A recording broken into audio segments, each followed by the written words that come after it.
Asia की सबसे बड़ी झोपड़पट्टी कही जाती है मुंबई के धारावी इलाके की बस्ती। यहां 12 फरवरी के दिन दहाड़े फायरिंग की वारदात को अंजाम दिया गया था, जिसमें एक शख्स की बड़ी बेरहमी से हत्या कर दी गई थी। इस मामले में जुटी मुंबई क्राइम ब्रांच की टीम ने तकरीबन 7 आरोपियों को गिरफ्तार किया है, जिनके पास से पुलिस ने बड़े पैमाने पर हथियार बरामद किए हैं।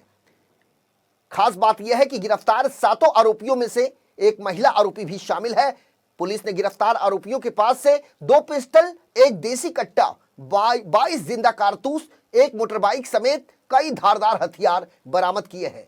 गौर करने वाली बात यह है कि पुलिस ने जिस मोटरबाइक को बरामद अपने कब्जे में लिया है, उस पर ए कंपनी लिखा हुआ है।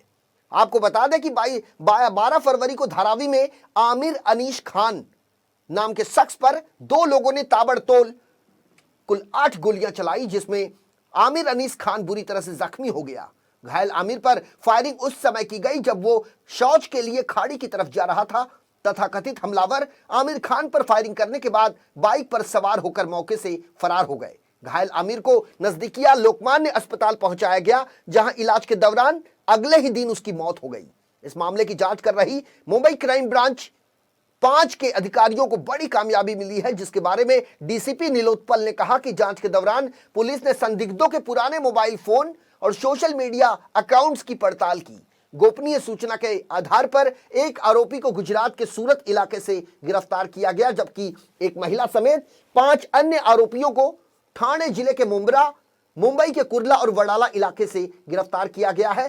पुलिस का कहना है कि इस मामले का जो मुख्य सूत्रधार है, उसका नाम कलीम रऊद सैयद है, जिसे एक कंपनी का सरगना माना जाता है। पुलिस के मुताबिक कलीम रऊफ सैयद ड्रग्स के एक मामले में पहले से ही जेल में कैद है। उस पर महाराष्ट्र संगठित अपराध नियंत्रण कानून यानी मकोका के तहत कार्रवाई की गई है। साल 2020 में इसके पास से पुलिस को बड़े पैमाने पर एमडी ड्रग्स बरामद हुआ था। मुंबई क्राइम ब्रांच के डीसीपी नीलोत्पल की यदि माने तो पिछले साल ठाणे की एक अदालत में सुनवाई के दौरान मुख्य आरोपी ने अपने साथियों के साथ मिलकर आमिर की हत्या की साजिश रची थी, जिसके बाद उत्तर प्रदेश और पश्चिम बंगाल से हथियार मंगाए गए थे। आरोपियों ने आमिर को मारने से पहले उसकी रेकी की और इस बात का पता लगाया कि उसे कब मारना है और ये सबसे ज्यादा उनके लिए मुफीद होगा। आखिरकार आरोपियों को ये मौका 12 फरवरी को मिल गया, जब उन्होंने आमिर को मौत के घाट उतार दिया। फिलहाल 7 आरोपी गिरफ्तार हैं। मामले की जांच जारी है।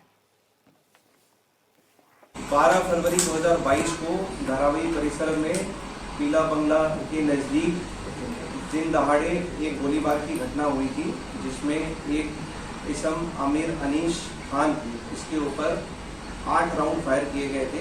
उसमें उसको जख्मी अवस्था में अस्पताल में एडमिट किया गया था और 13 तारीख को उसकी उपचार दरमियान मृत्यु हो गई।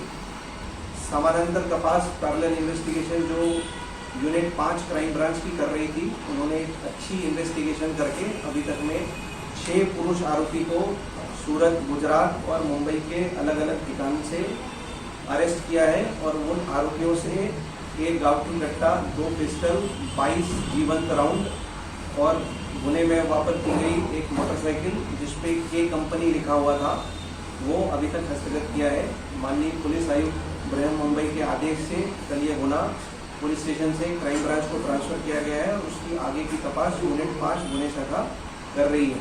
ये गुने की तपास में अभी तक जो फैक्ट सामने आए हैं, उसमें इस गुने का मुख्य सूत्रधार कलीम रऊफ सैयद करके आरोपी है, जो अभी आर्थर रोड जेल में एक राष्ट्रीय यंत्रणा ने उसके ऊपर 2020 में जो कार्रवाई की थी, जिसमें उसके पास से 50 किलो एमडी मिला था, उसमें वो जेल में था। बट इसका मुख्य सूत्रधार प्रथम दर्शनी तपास में वो पाया जा रहा है।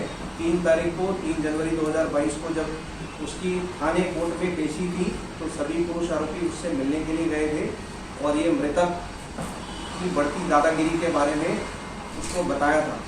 3 तारीख को ही उसको खत्म करने का, एलिमिनेट करने की साजिश थाना कोर्ट परिसर में ही रची गई, ऐसा हमारे तपास में प्रथम दर्शनी दिख रहा है। सभी 6 आरोपी 18 दिन के लिए अलीगढ़ उत्तर प्रदेश में थे। वहाँ से उन्होंने 1 पिस्टल और 5 राउंड वहाँ से लेकर के आए। उसके बाद उसमें से 2 आरोपी कलकत्ता पश्चिम बंगाल गए और वहाँ से 1 पिस्टल और 5 राउंड लेकर के आए और 12 तारीख की घटना के पहले पिछले 10 दिन से ये मयत की रेकी कर रहे थे कि कहाँ पर उसको उसका खून करने में सबसे ज़्यादा सुविधा हो सकती है।